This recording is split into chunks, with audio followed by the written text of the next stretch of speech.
دوستو یہ اوجڑی کیمپ حادثے کے حوالے سے ویڈیوز کا پارٹ 2 ہے۔ صدر ضیاء الحق نے کہا کہ وہ حقائق پر پردہ ڈالنے کے عادی نہیں ہیں۔ ان کا کہنا تھا کہ لوگ کہتے ہیں کہ اتنا گولہ بارود گنجان آباد علاقے میں کیوں رکھا گیا۔ اس بارے میں عرض ہے کہ اوجڑی کیمپ قیام پاکستان سے قبل کا ہے، وہاں اسی زمانے سے فوجی یونٹیں رہتی ہیں۔ انہوں نے کہا کہ جہاں بھی افواج پاکستان کی کوئی تنصیبات ہوتی ہیں وہاں پوری احتیاطی تدابیر کی جاتی ہیں۔ اب یہ انکوائری کمیشن طے کرے گا کہ سانحہ تحریب کاری سے ہوا یا غفلت اور لاپرواہی سے۔ جنرل ضیاء نے ایک سوال کے جواب میں کہا کہ یہ افواہ کہ کیمپ میں ذخیرہ شدہ ہتھیار افغان مجاہدین کو دیے جانے تھے محض افواہ اور قیاس ہے۔ دلچسپ پہلو یہ ہے کہ صدر جنرل ضیاء الحق نے اپنی پریس کانفرنس میں جس انکوائری کمیشن کا حوالہ دیا تھا وہ corps commander Rawalpindi lieutenant general Imranullah کی سربراہی میں فوجی افسران پر مشتمل تھا، جو کہ فوج اپنی انٹرنل انکوائری تھی، لیکن پھر ایک بڑی پیش رفت ہوئی جس نے مستقبل کا منظر ہی بدل ڈالا۔ 12 اپریل کو وزیر اعظم محمد خان جونیجو کی زیر صدارت وفاقی کابینہ کے اجلاس میں وزیر مواصلات محمد اسلم خان خٹک کی سربراہی میں خصوصی پارلیمانی کمیٹی قائم کی گئی۔ اس کمیٹی کے ذمے اوجڑی کیمپ کے حادثے کی وجوہات، کوتاہیوں کا پتہ لگانے اور کوئی ایمرجنسی پلان اگر موجود تھا تو اس پر عمل درآمد کیوں نہ ہو سکا، ان امور کی انکوائری کے لیے وزیر مواصلات اسلم خٹک کی سربراہی میں قائم کی گئی خصوصی کمیٹی میں وزیر اطلاعات قاضی عبدالمجید عابد، وزیر داخلہ نسیم احمد آہیر، وزیر مملکت میر ابراہیم بلوچ اور دفاع کے وزیر مملکت رانا نعیم محمود شامل تھے۔ دلچسپ پہلو یہ ہے کہ کمیٹی کے قیام کے بعد اسی روز قومی اسمبلی کے اجلاس میں وزیر مملکت رانا نعیم محمود نے واقعے کے حوالے سے جاری بحث سمیٹتے ہوئے کہا کہ میں تحقیقات کی ذمہ داری لیتا ہوں۔ یہ کمیٹی 7 سے 10 روز میں اپنی رپورٹ پیش کرے گی۔ اس دوران ایوان کی اسٹینڈنگ کمیٹی برائے دفاع کو تحقیقاتی کمیٹی کے کام سے آگاہ رکھا جائے گا اور عوام کو حقائق سے آگاہ رکھا جائے گا۔ رانا نعیم محمود نے کہا کہ وزارت دفاع اور مسلح افواج کو سانحہ اوجڑی کیمپ پر نہ صرف دکھ ہے بلکہ شرمندگی ہے۔ اسی شام سینٹ کے اجلاس میں رانا نعیم محمود نے corps commander Rawalpindi lieutenant general Imranullah کی سربراہی میں قائم کمیٹی کا بھی حوالہ دیا اور کہا کہ کور کمانڈر کی سربراہی میں قائم کی جانے والی کمیٹی سانحہ اوجڑی کیمپ کے تمام محرکات کا جائزہ لے گی، جس میں تحریب کاری بھی شامل ہے، کیونکہ ہم اس حادثے میں تحریب کاری کے امکانات نظر انداز نہیں کر سکتے۔ اب آپ کو بتاتے ہیں کہ اوجڑی کیمپ کیا تھا۔ 7 فروری 2016 کے ڈان اخبار میں شیخ عزیز لکھتے ہیں کہ اوجڑی دوسری جنگ عظیم کے زمانے کا ایک پرانی طرز کا اسلحہ خانہ تھا جو سرخ اینٹوں پر تعمیر کی گئی عمارتوں پر مشتمل تھا۔ یہاں فوجی یونٹس قیام کرتے تھے، لیکن 1979 میں اسے ISI ڈائریکٹوریٹ نے اسلحہ کے ایک عارضی ذخیرے کے طور پر استعمال کرنے کا منصوبہ بنایا، جہاں ضرورت کے وقت ہتھیار لائے اور لے جائے جا سکتے تھے۔ مستقبل میں پاکستان کے وزیر اعظم بننے والے شاہد حقان عباسی واقعے کے وقت سعودی عرب کے دارالحکومت ریاض سے 500 کلومیٹر دور حفر الباطن میں ایک پروجیکٹ پر کام کے لیے موجود تھے۔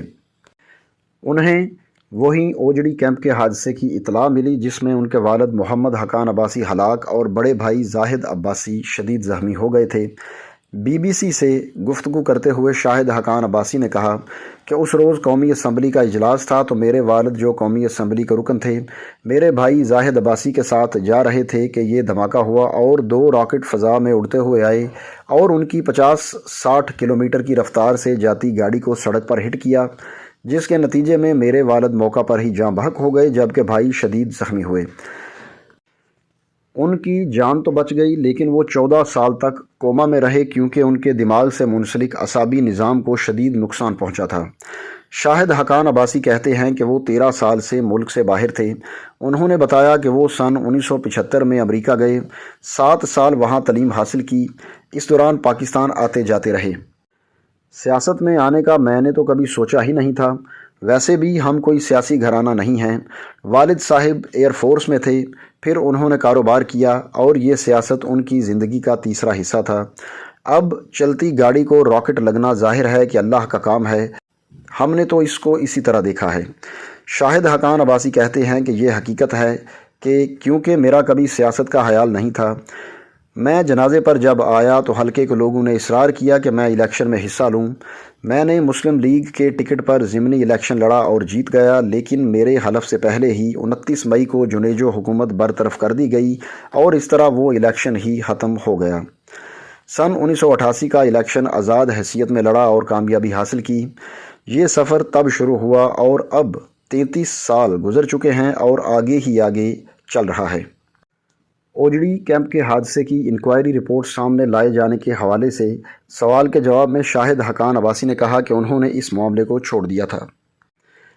میں نے دیکھا کہ یہاں جو سیکیورٹی کی صورتحال ہے، یہاں فوجی حکومتیں رہی ہیں، وہ اپنے معاملات کے حوالے سے کوئی بھی غیر جانبدارانہ فیصلہ نہیں ہونے دیتی اور شاید ہر ملک میں یہی معاملہ ہوتا ہے، اس لیے میں نے معاملہ اللہ پر چھوڑ دیا۔